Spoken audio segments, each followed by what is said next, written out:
Salut à vous les amis. Vous me voyez comme je suis. Si je fais comme ça, vous voyez autre chose. Et là, vous voyez nouveau. Différemment. L'image que je donne de moi. Ah là là.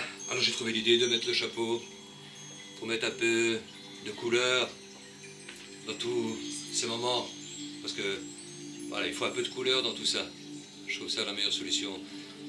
Les couleurs font du bien au mental. Il faut toujours vous entourer de couleurs.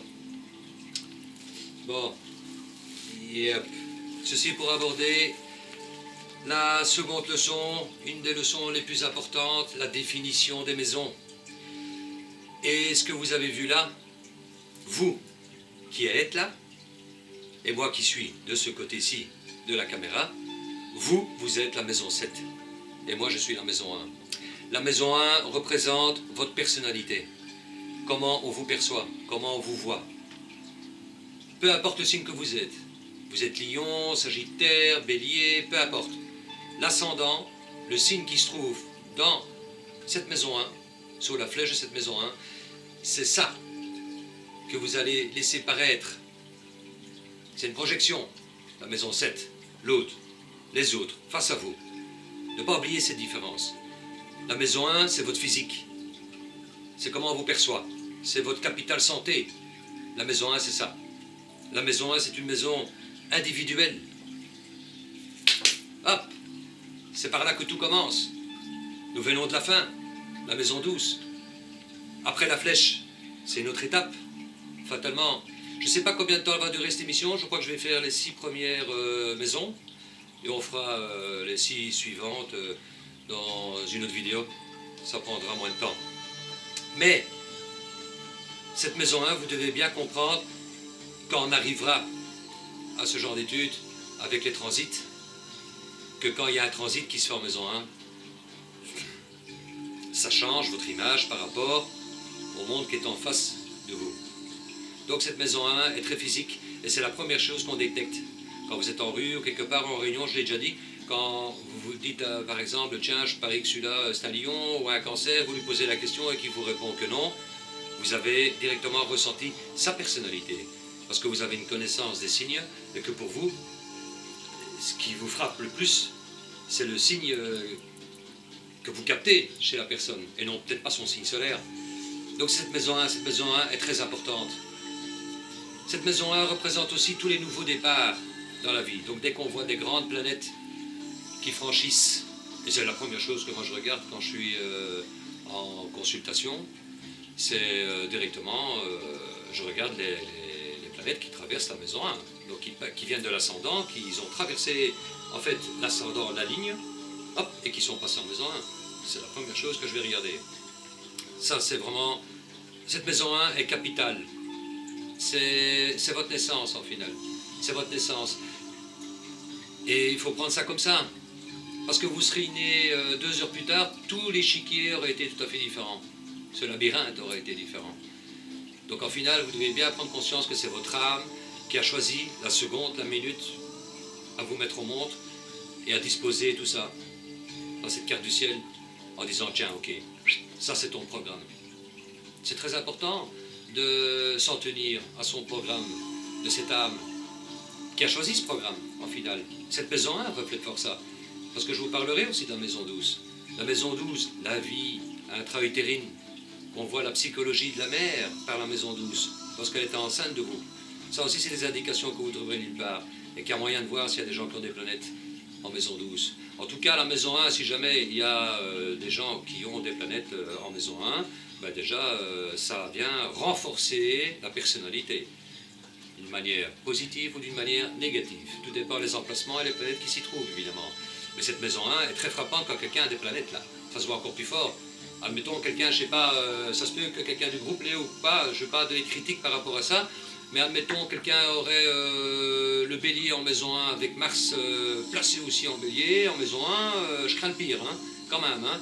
Donc une personnalité très guerrière, hein, pour peu que Mars fait des mauvais aspects à partir de la maison 1. Donc la maison 1 est très spéciale, et il faut surtout bien prendre en considération, vous, par rapport rapport aux signes qui se trouvent dans cette maison 1. Vous devez faire attention à ça. Vous devez prendre ça en considération, même si vous n'êtes pas. Il peut y avoir 3 signes dans la maison 1. L'ascendant peut être à la fin d'un signe, donc par exemple vers la fin du taureau, ok. Puis il reste encore 5-6 degrés et il tombe encore un peu dans la maison 1, mais alors il suit le Gémeaux. Et peut-être que le Gémeaux, il est tout à fait intégré dans la maison 1, laissant en place un peu avec un symbole du cancer. À ce moment-là, ça veut dire qu'il y a 3 qualités de 3 signes différents dans cette personnalité de la personne qu'on voit.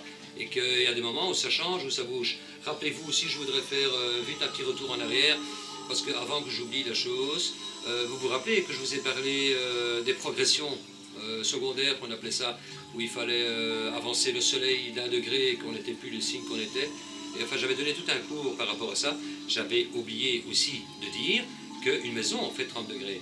Donc il est important de voir quand ce que ce soleil en progression a changé. Ça change tout à fait la croix mutable de votre thème et votre personnalité en fait aussi. Donc il est important de voir, ah tiens ok, moi j'ai vécu 10, 12 ans ou 20 ans dans une maison 5 ou dans une maison 4, et puis pour finir maintenant je vois que j'ai 35 ans, 36 ans, je suis en fait dans une énergie d'une maison 5 et puis d'une maison 4. Vous voyez, donc c'est important, non pas seulement de prendre en compte le fait que le soleil, par progression, ait quitté le signe dans lequel vous êtes né, mais en même temps de regarder aussi par progression, d'avancer d'1 degré en finale, comme vous l'avez fait pour le signe, et de regarder où il va dans la prochaine maison. Ça aussi c'est important. La maison 1, oui, c'est une carte individuelle. Un jour j'avais pensé à ça, c'est tellement individuel qu'on y voit plein de choses. Et un jour j'avais pensé à ça, je dis, c'est dommage qu'à la commune, quelqu'un n'ait pas inventé le principe de mettre le thème astral de quelqu'un derrière une carte d'identité. Ouais.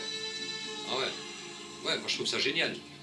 Moi j'aurais trouvé ça très bien, qu'à la place d'avoir des bêtes écrits ou quoi que ce soit derrière qui ressemble à rien, ou ouais, un code ou quoi, la carte du ciel quoi.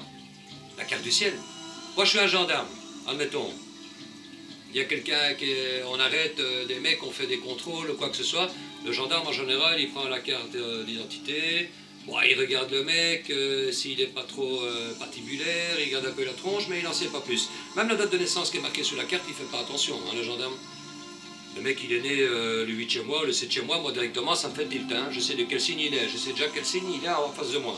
Donc j'ai déjà un plus, parce que j'ai déjà une connaissance de plus. C'est ça qui est important, parce que directement, je vais voir la personnalité de la personne. Mais moi, je suis gendarme, le mec, il va prendre, le gendarme normal, il va prendre la carte d'identité, il va aller taper dans sa voiture, contrôle, voir s'il a une amende ou pas. Par contre, si tu connais le thème astral de quelqu'un, que tu connais cette astrologie, que tu connais cette science et que tu vois la carte du ciel de quelqu'un derrière, si jamais ce serait le cas, je te jure, moi, en 2 secondes 30, je sais à qui j'ai affaire, directement, il n'y a pas de souci. Hein. Qu'il ait des amendes ou pas, qu'il soit fiché ou pas, hein, je sais directement. C'est très important. Et je connais une très chouette fille comme ça aussi, je n'énumérerai pas le nom ici, qui est inspecteur, qui est une très chouette nana, vraiment une très chouette nana. Elle a du flair, cette gonzesse quoi. Et elle en poisse hein, dans son boulot. Et elle a bien raison. Et cette fille va grimper énormément parce que si elle a du feeling et du flair et de l'intuition, et elle en a à fond, ah ben, elle peut faire pas mal de choses sans trop commettre d'erreurs en finale. Et se fier toujours à son intuition. Donc la maison 1, ça vous représente physiquement. C'est la première chose qu'on remarque chez vous. C'est un signe que vous allez développer à l'extérieur. Admettons, je sais pas moi, vous êtes lion et que vous êtes ascendant Gémeaux, ben vous allez cultiver, on va voir en premier chez vous, non pas, oui ok, le signe du lion est toujours là, mais on va voir quand même ce côté Gémeaux, ce côté intellect, ce côté curieux de la vie, le fait de bouger, tout ça. On voit ça, c'est la première chose qu'on va repérer chez la personne un peu ascendant Gémeaux comme ça. En final, cette curiosité qui est marquée en elle et dans ses yeux où ça pétille, ça se voit ça, hein, le côté Gémeaux. Hein. Enfin, moi je repère ça très fort, quoi. Hein. Donc, et en final, elle n'est pas du tout Gémeaux parce qu'elle va vous dire qu'elle est Lion. Alors vous imitez un peu du Lion en plus. Donc cette maison 1 est très importante. Là où il y a des planètes, alors à ce moment-là, ça veut dire que la personnalité, donc c'est la personnalité. La maison 7 est l'opposé de la maison 1. Donc c'est ce que je vous disais tout à l'heure quand je suis arrivé avec mon chapeau. Vous me voyez comme ça parce que je veux bien me montrer comme ça. Ou sinon je suis comme ça, je me montre comme je veux. Ça c'est la maison 1. On voit la personnalité de la personne et on remarque ça. Et alors s'il y a des fois un signe ou 2 signes dans cette maison, ah ben à ce moment-là on peut éventuellement voir une fois qu'elle joue sous ce signe-là avec les caractéristiques de ce signe-là et une fois avec l'autre signe. Donc la maison 1 est très importante et quand il y a des planètes en transit par là déjà, fût-ce qu'avec la Lune une fois par mois, ah ben à ce moment-là il y a un nouveau départ à chaque fois qui se fait. C'est la maison 1, c'est le départ, c'est le démarrage, c'est le numéro 1, comme dans le tarot, la 1, le fou. Ah. Voilà. Et le battleur. On peut considérer que le battleur fait partie aussi, quelque part, de la maison 1. Il a toute une table avec tous les outils et il doit choisir. Voilà. La maison 2, elle, c'est la maison du travail. C'est la maison qui est reliée à l'argent. Mais l'argent par le travail. Donc, en général, la maison 2 est toujours un apport par rapport aux qualités. On y regarde les qualités du signe qui se trouve dedans. Donc, les qualités des signes, on va les dire par après. Hein, on va revenir à cette leçon. Mais je veux dire que la maison 2 représente la manière dont la personne travaille pour gagner sa vie. Alors, ce qu'il faut bien comprendre dans tout ce schéma de toutes ces maisons, c'est que, évidemment, il y a 3 maisons de feu, 3 maisons de terre, ok, 3 maisons d'air et 3 maisons d'eau, comme les signes en final. Et ces maisons correspondent l'une à l'autre. Par exemple, la maison 1, c'est une maison de feu. La maîtrise de la maison, c'est le bélier, je vous l'ai appris. C'est pour ça que je vous ai demandé de retenir les signes et les maîtrises des signes. Et la planète maîtresse de cette maison 1, c'est Mars. Donc, comment va réagir votre personnalité? Comment vous allez développer votre personnalité à l'extérieur? Ben, il faut tout simplement y regarder déjà où se trouve le signe du bélier dans le thème. Dans quelle autre maison il se trouve ce signe? Parce que c'est lui le maître de cette maison 1. Vous comprenez? Même s'il y a un autre signe en maison 1, peu importe. Avant tout, c'est lui le maître. Donc il faut regarder ce qu'il va jouer. Son rôle, où il va jouer son rôle dans les autres maisons, dans les autres secteurs, dans les autres dimensions, dans cet échiquier que votre âme a choisi. Parce que si vous rentrez là-dedans, que vous vous imaginez tout ça, que c'est votre âme qui a choisi ça, et prendre plus conscience que c'est vous qui avez choisi votre propre vie et de ce que vous menez en finale, et qu'il y a toujours moyen d'interagir là-dessus pour faire du bénéfice. D'ailleurs, c'est un truc que je suis tombé dedans il y a 4 jours, c'est pour ça que je me suis fait un peu taiseux ces derniers moments. Parce que voilà, je travaille à fond dans une technique où j'ai découvert, mais j'en parlerai par après, non pas à vous l'expliquer parce que c'est beaucoup trop compliqué, mais je suis parvenu à trouver comment énergiser le thème durant toute l'année par rapport à toutes les positions de vos planètes. Ouais, c'est nickel. Et j'ai fait le truc avec moi, le test, et moi j'ai eu une facilité. Pourquoi? Parce qu'encore une fois, je vous dis, j'écris tout dans mes agendas, mes mémoires et tout. C'est pas que je suis obsédé non plus, je marque tout point par point, non. Mais mes états d'âme, mais si, mais là, les trucs qui me frappent, les trucs qui m'étonnent et tout ça, ben, je les note. Même les rêves ou quoi que je fais, ben, je note. Et je peux vous garantir que grâce à ça, je suis parvenu à mettre un point sur un truc, sur une technique, pour harmoniser tous les points où se trouvent vos planètes dans votre thème, à certains moments de l'année, et à quoi faire, et quelles sont les paroles à dire et tout. Donc je suis en train de réaliser tout. C'est un boulot de fou hein, pour travailler sur le thème de quelqu'un, hein, quand c'est comme ça. Mais ça vaut la peine parce qu'à ce moment-là, vous avez toutes les indications au niveau des dates, comment agir sur Vénus, sur Mars, sur Neptune, sur Pluton, pour harmoniser le truc, si jamais ils sont en opposition ou en carré. C'est une technique géniale, mais ça, il faut se voir à part. C'est tout à fait... et je mets 2 jours en général pour faire ça, parce que moi, ça fait déjà 3 jours que je suis occupé pour moi. Mais moi, je suis en train d'exploiter le truc. Je suis en train de mettre ça sur pied. Donc, c'est encore une découverte que je fais. Donc, la maison 2 à avoir avec l'argent, les finances, le travail, le genre de boulot qu'on va avoir. Donc, on peut avoir des pépettes en maison 2, on peut ne pas en avoir. On peut y voir la pauvreté aussi. C'est souvent des gens qui ont des planètes en maison 2. Encore une fois, je répète ici, que ce n'est pas parce qu'on a une maison qui est vide en planète qu'on n'a rien à voir avec cette maison-là. C'est pas parce que moi je n'ai pas, admettons, des planètes en maison 2 que voilà, je serai toujours sans une thune ou qu'il n'y a pas d'argent qui rentre ou quoi que ce soit. Non, c'est pas ça. Ça veut dire que votre âme n'a pas choisi, en final, que vous expérimentez à fond le domaine. Donc simplement, il faut voir les maîtrises et ça jouera de toute façon à la maison 12. Mais c'est que c'est pas focalisé là-dessus. Ça veut dire que quand vous avez des planètes qui sont focalisées comme ça dans certaines maisons de votre thème, ça veut dire que c'est votre âme qui a choisi pour pouvoir progresser dans ce domaine-là. Et que vous devez voir ce domaine-là de plus près que les autres. Donc il y a des gens qui ont probablement des planètes très chanceuses en maison 2, certes, mais c'est pas pour autant qu'ils sont blindés d'argent non plus. Vous mettez par exemple une lune en maison 2, c'est souvent le cas, j'ai déjà vu, c'est dépensier, hein, parce que c'est les états d'âme, ça représente les sentiments, la lune. Donc vous mettez une lune comme ça dans la maison 2 en argent, en général je vois souvent que c'est des personnes qui dépensent l'argent facilement, quoi. Tu vois? Il y a des fluctuations dans l'argent. Et c'est comme ça que toutes les planètes en fait, et c'est comme ça avec toutes les maisons que vous avez, et c'est comme ça que si jamais vous avez, et prenez conscience de ça déjà en regardant votre carte du ciel, que si vous avez des planètes dans une maison 1 ou maison 2, ou maison 1 par exemple, ça dépend de la planète qui s'y trouve, mais ça veut dire que probablement il y a un travail à faire au niveau de votre personnalité. que vous n'avez pas eu l'occasion de le faire dans une vie antérieure, parce qu'il y a toujours un suivi dans tout. D'une vie antérieure, on passe dans cette vie-ci, et encore, c'est pas parce qu'on se réincarne que moi je pense qu'il y a des fautes à payer non plus, obligatoirement.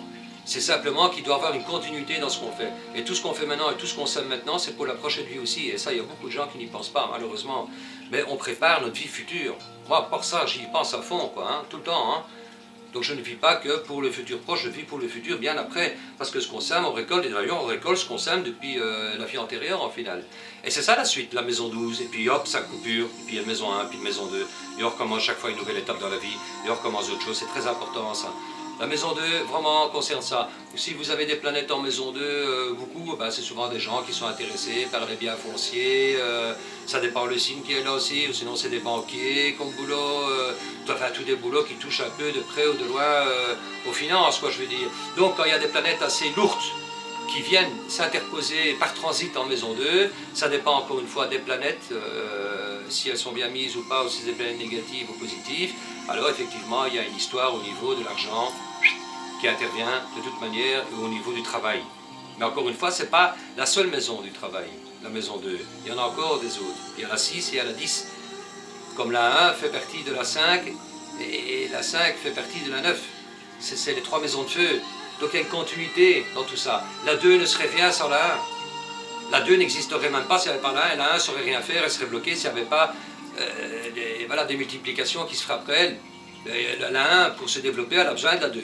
Donc la 2 va développer ce qu'il y a dans la 1 en final. Votre graine, votre personnalité. Et vous allez développer votre personnalité dans votre travail et en gagnant de l'argent. Et ça, on le voit en maison 2. Donc la maison 2 est en relation avec l'argent. Donc quand la lune passe par là une fois par mois, ben, vous avez envie de dépenser du pognon. Ça déjà. Vous aurez envie de faire du lèche-vitrine aussi ou là. En général, c'est le cas de figure. Ah oui, parce que la lune est reliée aux sentiments, et alors on a envie de se faire plaisir pour faire plaisir à nos sentiments, pour se sentir bien. Alors du coup, ah ben, ou bien on doit gagner de l'argent, ou bien on doit un peu dépenser. Et je vais vous faire une surprise à la fin de 12 maisons. Je vous offrirai le calendrier lunaire, je vous l'expliquerai. Et comme ça, vous pourrez déjà vérifier ça tous les mois. Ça va être très chouette, je vais vous expliquer la technique. La maison 3, c'est la celle du mental. Vraiment, la celle qui est reliée au mental, à la manière dont on perçoit les choses et dont on va les travailler pour pouvoir en faire l'autre chose en finale et les communiquer. C'est les frères, c'est les sœurs, c'est les cousins, c'est les voisins. La maison 3 représente tout ça en fait. Tout le monde autour de nous, toute cette curiosité, cette ouverture. Ben oui, on a besoin d'une fenêtre et d'une ouverture. Nous avons fait du travail avec la graine en maison 1 en passant par la maison 2 et maintenant peut-être qu'on aimerait bien de la faire connaître. Nos idées, c'est les idées, c'est le mental, c'est l'école primaire aussi. J'hésitais entre dire que la maison 3 appartenait aussi à l'école secondaire, mais l'école secondaire, comme l'université d'ailleurs, celle-là je les placerai en maison 9. Et la maison 3, je dirais qu'elle reste vraiment au niveau des primaires, je dirais, et pas des secondaires. Donc on peut y voir aussi le climat au niveau de l'école chez une personne lorsqu'on regarde la maison 3, ses aptitudes aussi dans la vie, ses aptitudes intellectuelles, comment elles fonctionnent. La maison 3 est extrêmement importante. Moi, c'est une des premières choses que je regarde aussi. Moi, je les regarde toutes, mais si je veux, quand je tombe dans le ciel astral de quelqu'un, les maisons qui m'interpellent le plus, c'est d'abord déjà la maison 1, la personnalité de la personne, voir quel genre, et la maison 3, le mental, comment elle fonctionne, déjà aussi. Et la maison 8, s'il y en a, dedans, voilà. Les autres, c'est des maisons de sa vie privée plutôt, l'argent, le couple et tout ça. Mais je regarde d'abord son mental. Voilà, voir comment fonctionne son état d'esprit. Voir à qui j'ai affaire, comment elle fonctionne, peu importe les signes qu'elle se trouve. Donc c'est important ça aussi, et se mettre au même diapason que la personne de son mental en maison 3. Ça aussi, il faut y arriver et savoir le faire. Et en général, moi j'y arrive, je coule dedans. Donc ça va, il n'y a pas de souci à ce niveau-là. Parce que justement, j'ai appris à connaître la personne sans la voir, et puis quand je la vois, directement je m'accommode avec elle par rapport à ce que j'ai déjà enregistré dans ma tête sans l'avoir vu la veille, si on a pris un rendez-vous ou quoi que ce soit. Donc cette maison 3 est en rapport avec les frères et les sœurs et tout ça. Il y a beaucoup de changements, c'est les petits voyages. On va à la mer, on va à la campagne, on va ci, on ne prend pas l'avion. En maison 3, on ne prend pas l'avion. C'est en maison 9 qu'on prend l'avion. En maison 3, on ne prend pas l'avion. En maison 3, on prend plutôt la bagnole, on prend un vélo, on prend une petite moto, on court de tous les côtés, on porte des sacs, c'est les facteurs souvent qui ont les trucs en maison 3 et tout. Les postiers, les taximens, ils ont des planètes en maison 3 en général. Bah oui, bah oui, bah oui. Ben oui, même les chefs de guerre et tout ça, hein, dans les trains et tout.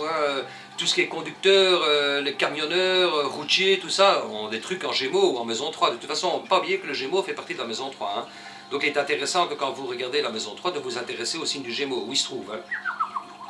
Faut aller chercher, hein, les amis. Bah ouais, sans ça, vous n'y arriverez pas. Donc il faut faire... C'est un échiquier, hein, la carte du ciel. C'est un échiquier, c'est un échiquier, c'est un échiquier, c'est un labyrinthe. Ah ouais, il faut vraiment, je veux dire, une torche et aller fouiller là-dedans. C'est ça. Moi, ça me plaît, hein, j'adore. Hein.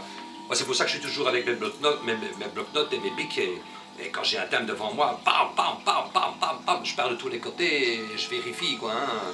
Et c'est gai parce que c'est une découverte, quoi. Hop, on va par là, on va à gauche, on va à droite, on va ci, on va là. Et puis vous laissez aller votre réflexion et vous découvrez des trucs en vous ou sur la personne que vous consultez ou quoi que ce soit. Je vous dis, c'est un terrain de jeu magnifique où on apprend tous les jours de plus en plus. C'est terrible, vraiment terrible, terrible. Ben voilà, ça c'était pour présenter déjà quelque part les symboles des maisons, des 3 premières maisons, le mental. Donc quand il y a des planètes qui passent en maison 3, comme ça touche le mental, ça dépend des planètes. Moi j'ai déjà le coup avec Saturne. Hein. Oh, oh, oh, oh là là là là là là là là là. Oh là là là là là. Non, Saturne, moi je l'ai eu, et Saturne il reste longtemps. Hein. Ah là là là là là, il reste 2 ans et demi dans une maison. Saturne fait toujours du mal là où il passe, hein. Mais je suis tout à fait d'accord avec une très grande astrologue américaine, une psychologue, qui disait, qui est géniale, et qu'elle disait que pour elle, la grosse dépression c'est quand Saturne rentre en maison 3. Ça touche le mental à fond, ça touche l'état d'esprit. Moi il m'a mis à terre. Mais en même temps, il te ressort de quelque chose. Donc il faut surveiller énormément lorsque Saturne passe en maison 3, parce que là, c'est tout votre état d'esprit et la manière dont vous percevez les choses, et journalièrement, quoi, hein, tous les jours, et tout, la communication que vous avez et tout, va être très fort cadenassé un peu avec Saturne. Hein. C'est la maison des amis aussi, la maison 3. Hein. Donc quand Saturne passe là, des fois en transit ou quoi, hop, hop, hop, hop, hop, hop, on liquide des amis, allez, allez, allez, allez, il y a des connaissances avec qui ça va plus, on s'accommode plus, on les désire plus, parce qu'on sent qu'ils ne font plus évoluer, plus rien, allez, hop, basta, fini, on tire, et on va vers d'autres gens qui te font grimper, on va vers d'autres, parce que Saturne, son rôle, c'est toujours de faire évoluer, elle est là, ton âme l'a mis dans le thème, c'est pour qu'elle puisse t'aider. Et c'est ça les trucs que je suis en train d'étudier maintenant ici, c'est avec toutes ces protections au niveau journalière, qui arrivent par-ci et par-là dans l'année, en étudiant uniquement votre thème et les positions exactes des degrés. À ce moment-là, je suis certain que je vais arriver à des miracles, quoi. Je suis en train de faire le test avec moi et c'est génial, vraiment. Et c'est là qu'on parvient à ce moment-là, à réénergiser une planète négative qui pourrait passer pour pouvoir l'accepter mieux et vivre avec, et avoir moins de mal. Et moins facilement tomber au plus bas, ou des dépressions, ou des suicides, ou des choses comme ça. Oui. C'est des cas de figure aussi, hein, les suicides dans maison 3, hein, parce que c'est la maison du mental. Hein. Un suicide, c'est une fraction de seconde. On est malheureux, on n'est pas bien, hop, on va mettre le pli, on dit on se jette par la fenêtre ou quoi, et c'est une fraction de seconde en fait. Hein. Oui, non, hop, boum, et c'est fini. Ben, peut-être 2 minutes après, tu n'aurais plus envie de le faire. Très important ça. Hein. Les états d'âme, elles changent avec la Lune, hein, tous les 2 jours et demi. Hein. Donc vous pouvez avoir affaire à des dépressifs qui, à des moments, ils sont en phase très basse, où ils ont envie de passer au suicide, et à d'autres moments, on sait les récupérer en finale. Donc c'est pour ça que dans tout ce cinéma, il est très important de relier cette maison 3 à l'état d'esprit. Ici, je suis en train de vous apprendre les décors de votre pièce de théâtre. Et il faut vraiment considérer le thème astral comme une pièce de théâtre avec tous ces personnages. Chaque maison, c'est une dimension différente. Chaque maison est un décor différent. Ah, on a affaire avec cette personnalité. Ah ben tiens, je vais dans ma garde-robe, je me déguise, je mets ci, je mets là, tic-tac, je vais montrer comme ça et tout, bing, bong, black, voilà. Ça c'est la maison 1. Hein, voilà. On a envie de se montrer comme on est. Hop, hop, hop, hop, hop. Comme ça, les gens nous observent. Ah oui, c'est l'opposition, la maison 7. La maison 2, c'est un autre décor dans cette pièce de théâtre. On sort déjà, on sort des coulisses, on s'amène sur la pièce.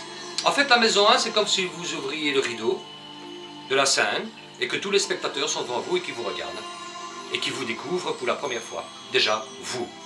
Ensuite, le décor qui vient derrière, avec tous les personnages et toutes les histoires qu'il y a. Mais la première chose qui vient et qui frappe aux yeux de cette maison 1, c'est quand vous ouvrez le rideau, que les gens vous voient à vous, et le décor. En gros, c'est ça la maison 1. Voilà, comment on est perçu.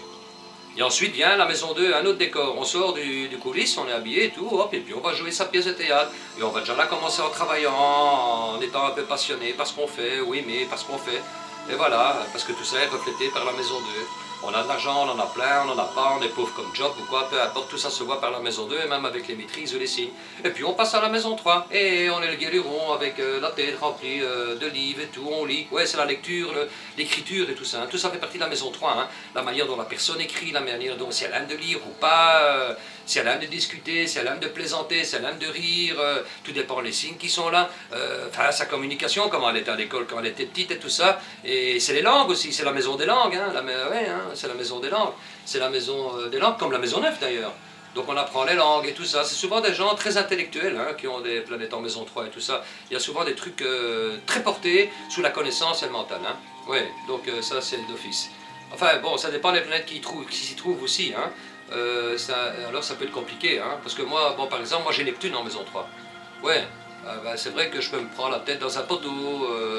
Où je suis distrait, je cogne un arbre ou quoi, des trucs comme ça, c'est très chiant, ou bien on s'évade complètement, par exemple ici je fais des vidéos et puis à un moment donné je viens plus pendant une semaine, bah ouais mais ça c'est des cas de Neptune en maison 3, donc on est avec pas vraiment les pieds sur terre en final, on est toujours entre deux, ça c'est un problème, c'est très chiant, mais en attendant avoir Neptune en maison 3 ça amène très haut aussi, parce qu'on peut avoir des flashs, on peut avoir de l'intuition énormément par rapport à tout ce qui est dans notre entourage, on peut voir tout. Donc ça dépend des planètes qui se trimballent dans la maison 3 et il faut savoir les reconnaître, y travailler avec, les accepter, que ça fait partie de notre personnalité en finale, de toute manière, parce que tout ce qui est dans votre thème fait partie de vous, c'est vous qui l'avez choisi, c'est vous qui l'avez voulu, et puis maintenant vous vous battez contre quoi.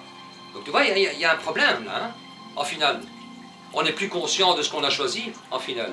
Et on se bat contre, on dit ah non, non, on pleure comme des gosses là, capricieux. Mais non, pourquoi ci, pourquoi là? Mais non, accepte mon vieux. C'est toi qui as choisi ça.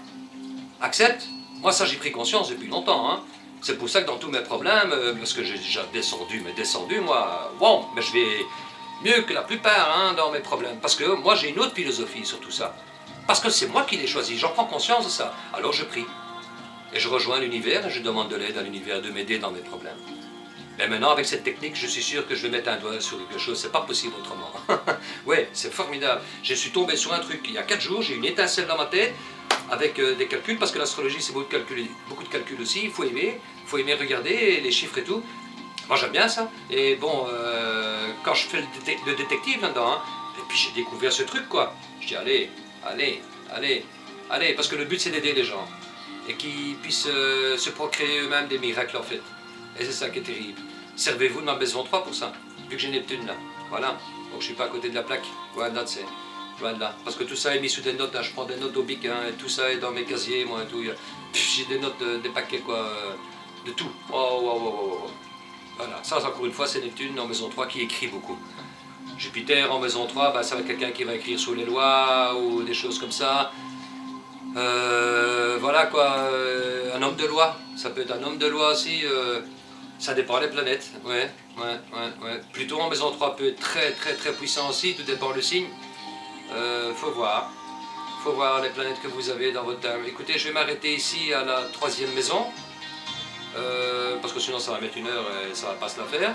Je ferai une autre vidéo sur les autres maisons, sur les 3 prochaines. Et autant bien discuter de chaque fois de ces secteurs. Donc ici nous avons vu déjà ce que représentait la 1, la 2 et la 3. Et puis nous ferons la 4, la 5 et la 6. Je vais en faire une chouette. Ouais, j'arrive d'ailleurs. Je vais la continuer. Allez, à tout de suite les amis. Salut.